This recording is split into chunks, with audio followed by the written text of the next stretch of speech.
Hello, everyone. I hope you are having a good day.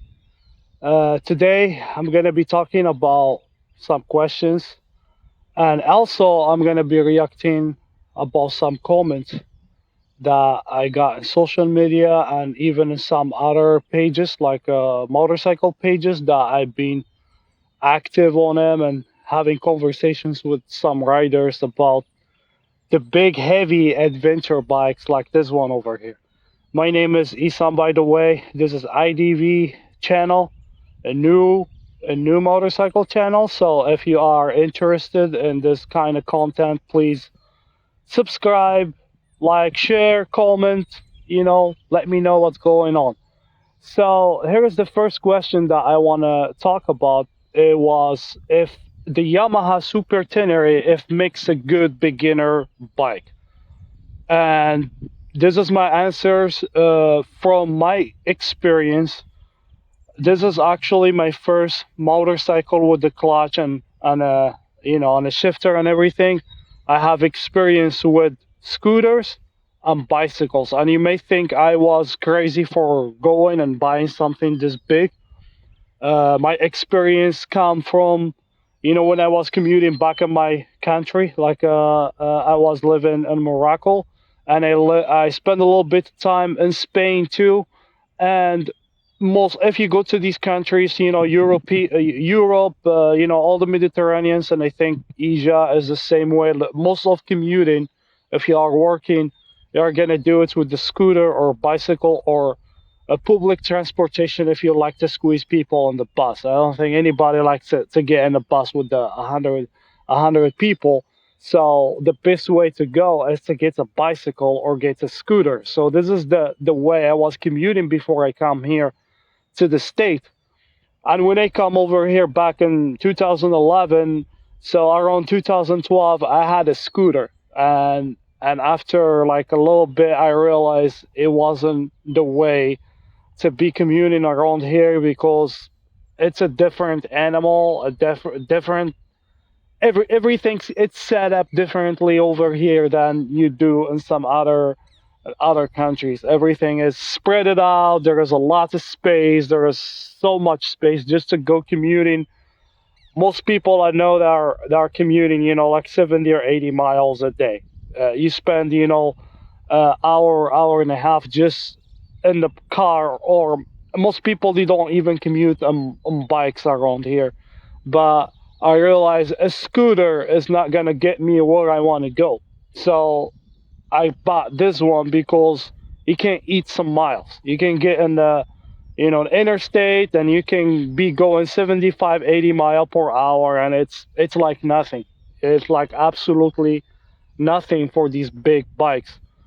After I done my research, I was looking to see, and around here, most people when they buy like a metal, a 500cc or 600cc engine, they upgrade like after a year or whatever, they upgrade to something bigger because of the space you got over here.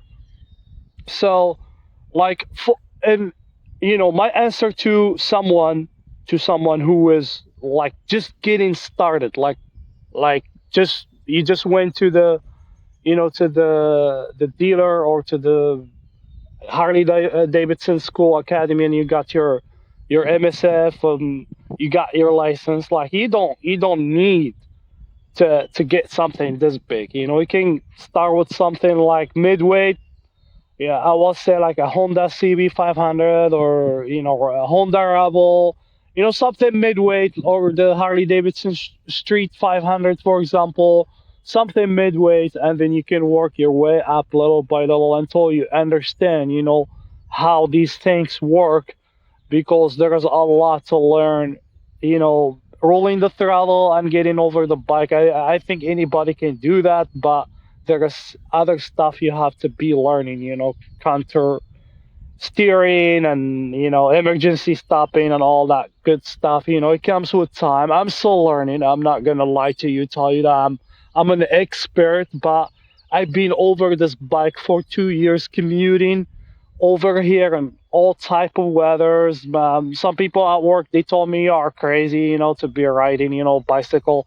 I mean a motorcycle, and a freaking 20 degrees weather. 20 degrees is like below 15 or 15 degrees in Celsius. So like in the winter time, it gets really cold over here. Everything froze up. There is sometimes ice on the road and all that. And I know it's sketchy a little bit, but if you trust yourself, if you have confidence in yourself, you can get stuff done without hurting yourself.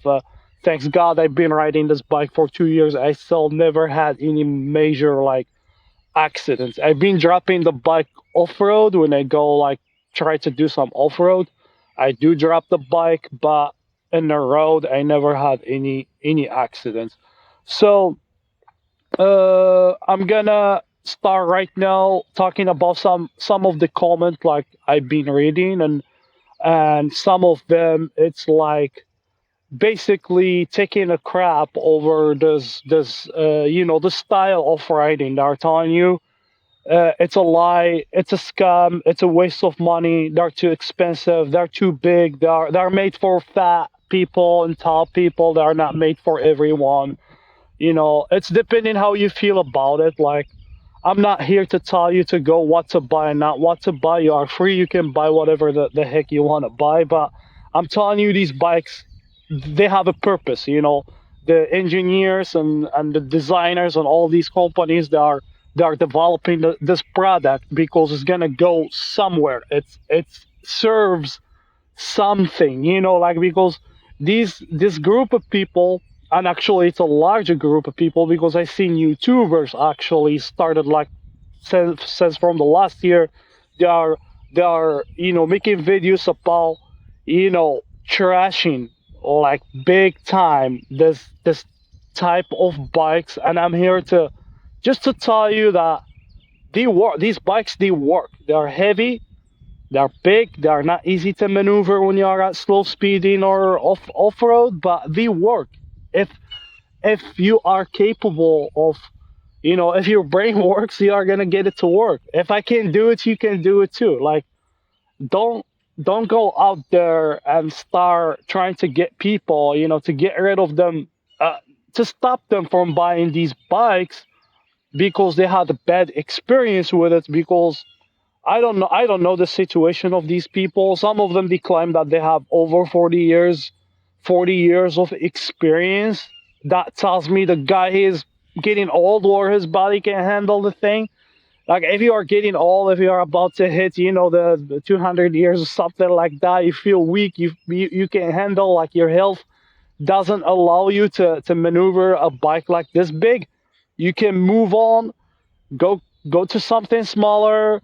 If you can handle the smaller one, get that spider, the one that has 3 wheels or 4 wheels. So get the car and get it done. Like, you don't have to go and kill yourself with something this big. But if you are young, you still got a little bit energy, and you trust yourself, you have confidence in yourself, you work out, you can handle a bike like that.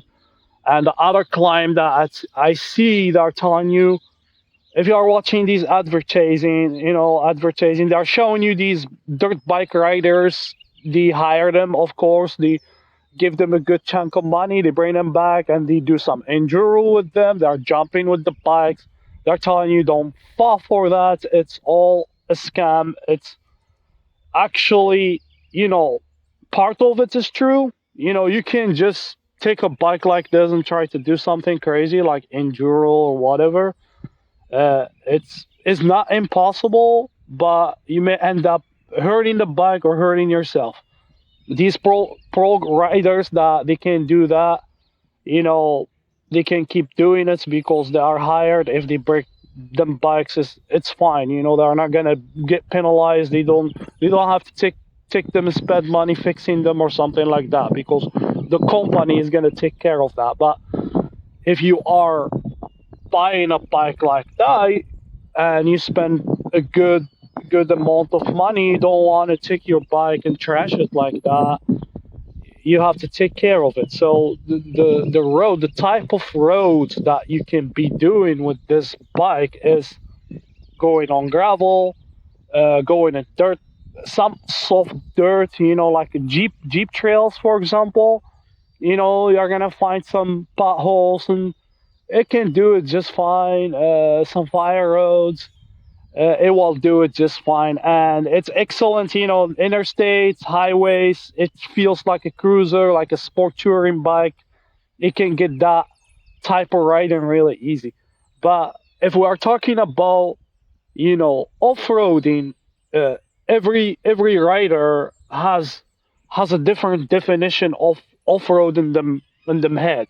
Some of them they think off-roading is to do enduro or motocross, or basically to go kill yourself. That is considered off-roading. If you are not about to get killed, that means you are not off-roading. But if you are doing gravel or whatever we call, the fire roads and some soft dirt, they're gonna tell you, oh, you can do that type of riding with anything you want. You can do it with a cruiser or a sport touring or a sport bike. And I'm here to tell you, I don't think somebody buys a cruiser or buys a sport touring or a sport bike so they can take them to gravel. Like it's like telling someone, hey, how about taking your Ferrari to the Jeep trail? It doesn't make any sense. Like it's like telling someone, hey, your Camaro or your muscle car, you can actually take it to the Sahara Desert, or you can take it to Mongolian or Himalayas or whatever, and it doesn't make any sense. Everything is made for something, is designed for something. So we can't be, I think you got to think before you say something. Like, well, I seen a lot of comment like that, because most of these people, they have watched a couple YouTube channels. That one guy, he's taking a Honda Goldwing off road, but that Honda Goldwing has over 100,000 miles, and he already modified the bike. He have changed the suspension, he changed the tires, he put knobby tires on it, and he doesn't care if the bike get broken, because maybe it was given to him for free, or he bought it for a couple $1,000, so he doesn't give a crap about that bike if it get trashed, broken. And the guys that they do, the sport bike thing, is just for the views, for attention. So they take a Harley with knobby tires to the dirt bike trails. That stuff is just for attention, is just for YouTube. But if we are talking about reality, who the heck want to take them Harley Davidson Glide or the Honda Goldwing, something you paid over $30,000, and you're gonna take it off road? And when we are talking about off road, let leave this clear. Off road means off pavement. Off pavement. There is a paved road, like main road, and there is off road, gravel, dirt, all these type of roads. The other roads that are considered off roads or off pavement, because lots of these riders, they get everything confused, and when they're telling oh, you can do off road, what type of off road you are talking about? When we are talking about ADV bikes, when we refer to off road, we are talking about off pavement. That's it. It doesn't mean I have to take my bike up on the freaking rocks and hurt myself, so you can call me stupid, or oh, this guy is a dumbass because man, he's crazy. He's taking his bike somewhere where it's not supposed to be. If you want off-roading, if this is your goal, you have to get a dual sport bike, like the KLR, CRF Raleigh. There's a huge list, of dual sport bikes that if you are doing some local stuff, like, it's gonna work fine. Some people, they took them for long tour, but they are slow in the highway, especially here in the United States. If I don't have a limited time to go tour for a month or even for over 2 weeks. I can't do that. This is why I got something that can go fast where I need to go. If you get, the Itchy Boots, she has the CRF Rally 300, but she has a limited time to go and tour, and she's taking her time because it's her job. I don't have that privilege. I get 1 week a year where I can go do something. So I got something like, if tomorrow I have a week off and I want to go to Colorado, I can go like in a day if I want to, or 2 days. In 2 days I can be in Colorado. Like last year, we in 2 days we were all the way up in South Dakota. We done like over 500 miles, 700 miles a day with the small engine bike. With the one piston, it's generating way too much vibration when are going up speed. Like when you are on the highway, you can barely hit 70 or 75 miles per hour. If you know, here a lot of states, like the speed limits is 80 mile per hour, and with the 300 cc, you're gonna be going like a snail. Compared to a semi truck is gonna go faster than you. So yeah, I'm telling you, these bikes, they have a purpose. They are great. Some people, they had bad experiences with the BMW GS. I seen some of the comments, they are talking about the BMW GS always is present. It's like the only bike in the market that it does this style of riding. No, there is other brands. There is, Suzuki V-Strom. There is so many other brands that they are making almost the same bikes, like the Honda Africa Twin, the Versys. It's a little bit made for the road more than the off-road. Actually, doesn't do that much of off-roading. Some people, they put like Navi tires on them and take them off-road. But I'm just here to tell you that you don't have to focus just on the BMW GS. If you don't like the GS, they're expensive, so the maintenance it's more expensive than other brands. So you can get like this one, for example. It's from the used market, and it does a great job. Like I never took it to the mechanic to fix the engine, or I never had anything like major beside the spokes. One time the spokes off road, I broke two of them.